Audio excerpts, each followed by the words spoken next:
Hi dear friends and subscribers, welcome to the Cricket Happening Show today with your host Ram. Well, unfortunately yesterday my YouTube broadcast couldn't be brought to you, unfortunately probably due to YouTube problems. I couldn't actually upload that video, so I'm sorry about it. But as usual, I did my duty of doing my Cricket Happening Show, but unfortunately due to YouTube problems I couldn't bring it out to you, so sorry about that, dear fans, friends and subscribers of this of your favorite show, the Cricket Happening Show. Well, on this Cricket Happening Show, there is not going to be any detailed report. I'm just going to touch on all the salient features of the game because I have to cover three matches. One is the first test match which ended in a draw between New Zealand and England, but I will be talking about Stephen Finn, the night watchman, coming in and registering his first maiden 50 in Test cricket, and how he actually held the New Zealand bowlers at bay. Actually, he grinded. I mean, he just stayed at the crease, and that was. I thought it was pretty essential to actually England actually eking out a draw against New Zealand in the first Test. And then we will look at Bangladesh, who broke a lot of records, especially Mohammad Ashraful, their batsman, who was on 189 not out.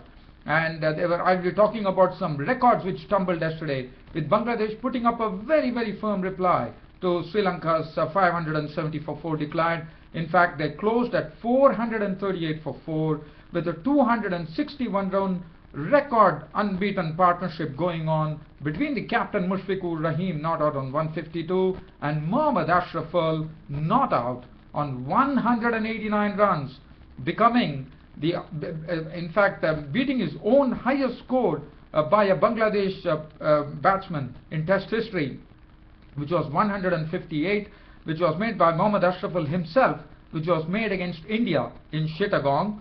And yesterday he was an unbeaten 189. I'm sure all the Bangladeshi fans would be waiting for Mohammad Ashraful to become the first person in Bangladesh Test history to make a double century. And what a proud moment that would be for Mohammad Ashraful, who would be getting into some great form after being in the horrors as far as batting was concerned.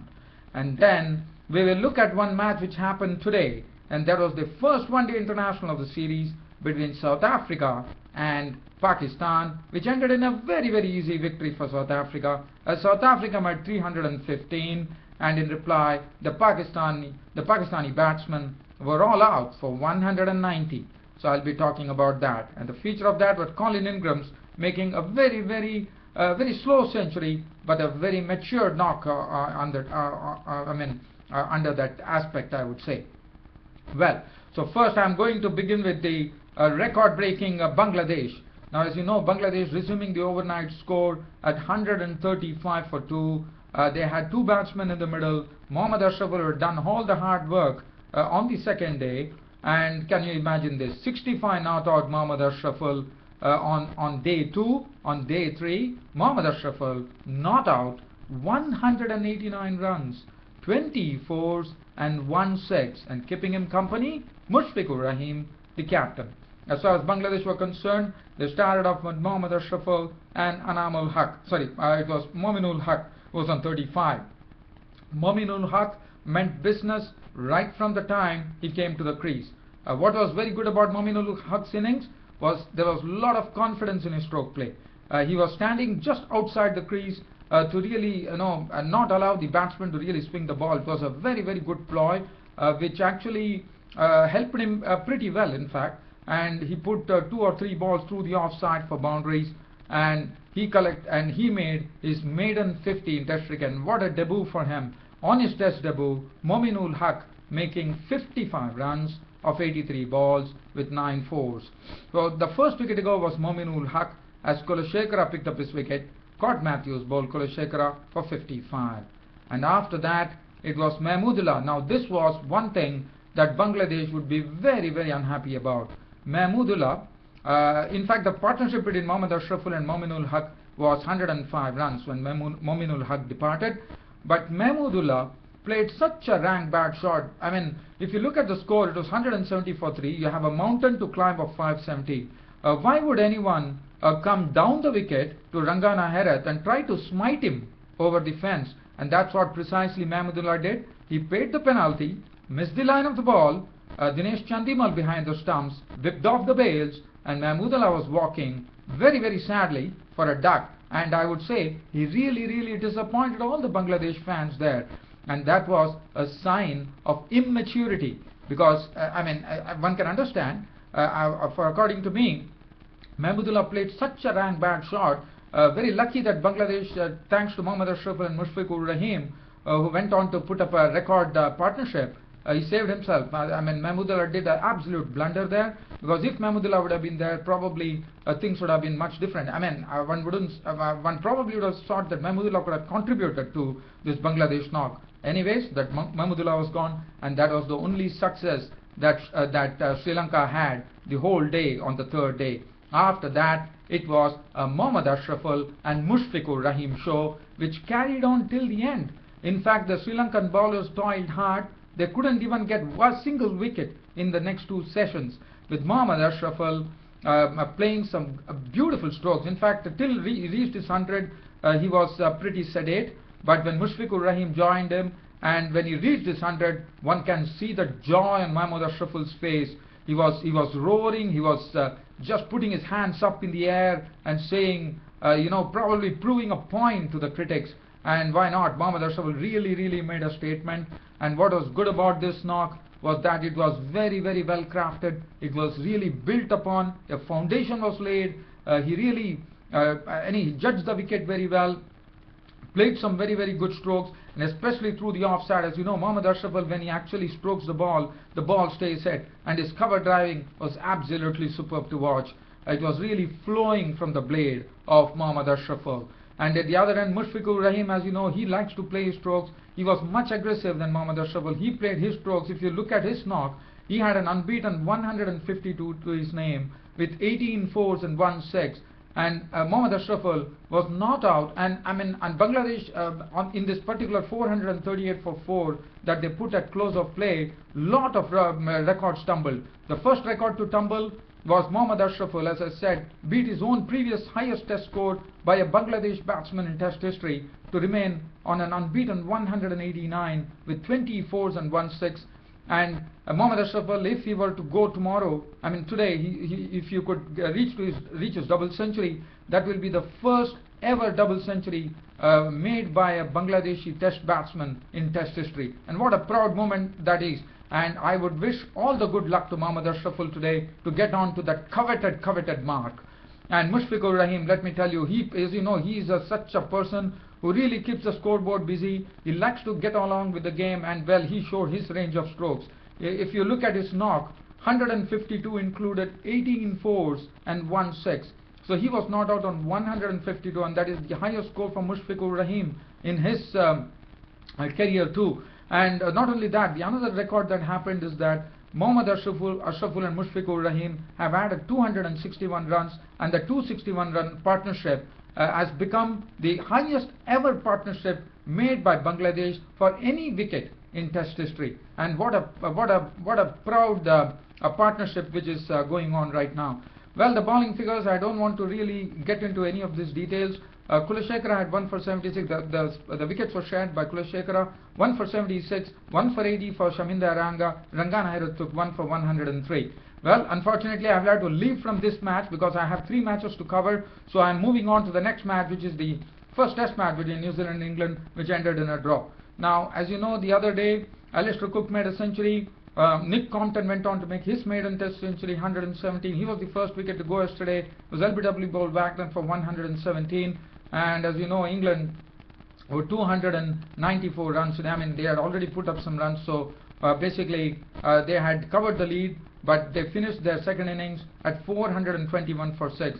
But what was the feature of yesterday was the night watchman Stephen Finn played superbly. It was his first 50 in Test cricket, and what a knock it was. In fact, it was such a knock that initially Finn got a lot of boundaries, some edgy strokes through third man for boundaries. But once he reached his 50, it was a sign of real maturity. What he saw was that Jonathan Trott, after making 52, was caught and bowled Wagner as he got an inside edge onto the ball of Wagner, and he was out for 52 with 8 boundaries. And that made the score 355 for 3. And after that, Stephen Finn, what did he? Buckled down, and after reaching his 50, Stephen Finn really understood the demands of the game. He really understood how important this game was, and England had to save it, and he thought that occupying the crease was the best thing to do. And to see a tailender like Stephen Finn just stay put at the crease. Not only that, after reaching his 50, it took him 1 hour and 15 minutes to get past 50. In fact, his first run was scored after 1 hour and 15 minutes. Just imagine that. That was tremendous stuff from Stephen Finn. In fact, after making 56 with 5 boundaries, he departed LBW bowled Martin. Wagner also picked up the wicket of Kevin Peterson. As Kevin Peterson got a nick onto a ball from Wagner which left him, Watling took the catch. He was gone for 12. In the end, Ian Bell was not out on 26. Matt Pryor was not out on 23 with 3 boundaries. Joe Root was run out. He was run out brilliantly by Tim Southee, who picked up and threw it in one motion, and he was caught off the ground. So Joe Root didn't have a good match here, and he was gone. And for England, it was very essential that they had to save the match. And finally, when play was called off, the score in the match was drawn with England's score reading 421 for 6 wickets, as yesterday was the final day. And the bowling I would like to talk about Neil Wagner, who bowled splendidly, and he bowled manfully, and he toiled hard. He bowled 43 overs, 9 maidens, 141 runs and 3 wickets. Very good swing bowling from Neil Wagner, and 1 wicket apiece to Trent Boult and left-arm spinner Bruce Martin. So the first test match between New Zealand and England has been drawn, and the second test starts at Wellington on 14th of March. So now I'm going to move out from here, and I'm going to move out today to the match which happened between South Africa and Pakistan. It was the first one-day international which was played at Chevrolet Park in Bloemfontein. And South Africa first made 315 for 4, batting first. And the feature being Colin Ingram actually made a century. It was his 3rd century. But what was good about that knock, in fact, everyone contributed. If you look at the card, Graham Smith made 30 runs off 47 balls with 4 fours. Hashim Amla made 43 of as many balls with 6 fours. And then A.B. de Villiers contributed 65 of 63 balls with 4 fours.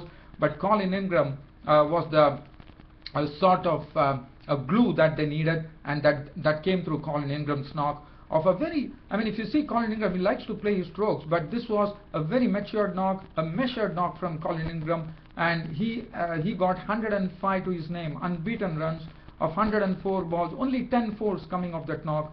But it was a very, very good knock from Colin Ingram, which enabled South Africa to reach 315. Yes, there were some pyrotechnics from Farhan Bahardeen. Farhan Bahardeen really surprised everybody by swinging Junaid Khan over mid-wicket for a 6 and also over long off for a 6. That was good to see. And Farhan Bahardeen was not out on 34 of 14 balls with 3 fours and 2 sixes. Faf du Plessis contributing 26 of 29 balls with 4 fours, and South Africa finishing off on a very, very high score of 315 for 4. Yes, the pitch was pretty easy to bat on. There was nothing really alarming about the pitch. Junaid Khan 1 for 59. Umar Gul bowled his full quota, none for 68. Mohammad Hafiz 1 for 48. Saeed Ajmal 2 for 53. Everyone went for runs. Shahid Afridi was carted, 8 overs no maiden, none for 60. 3 overs for 21 for Shoaib Malik.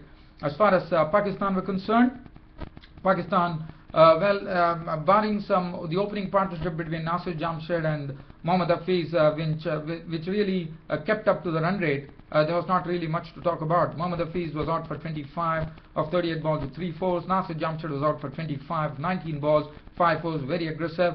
30 coming in from Yunus Khan of 51 balls with 1 4. 38 coming from Misbah-ul Haq of 44 balls with 4 fours and 1 6. And then Shahid Afridi showing glimpses of old by cracking some 3 powerful sixes. One sailed out of the ground. That was the bowling of Lonwabo Sutsobe. He hit Cleanfield for a 6, and he also hit Robin Peterson for a 6. But what was good to see was Shahid Afridi returning to some big hitting when making 34 runs of just 16 deliveries, 2 fours and 3 sixes. But Pakistan were always really left wanting, because they had too much. I would say they really had a big score to really get on, and finally they all folded out for 190. The wicket taker, Rory Cleanfield, was very economical and bowled his overs superbly. 5.2 overs, 2 maidens, 22 runs and 4 wickets, and Ryan McLaren bowling very economically, 7 overs no maiden, 3 for 19. Well, dear fans, friends and subscribers, South Africa lead the 5-match series 1-0. With this, I'm ending my cricket report for today. Thanks for your company and thanks for watching Cricket Happenings. This is your host Ram signing off for the day. Thank you.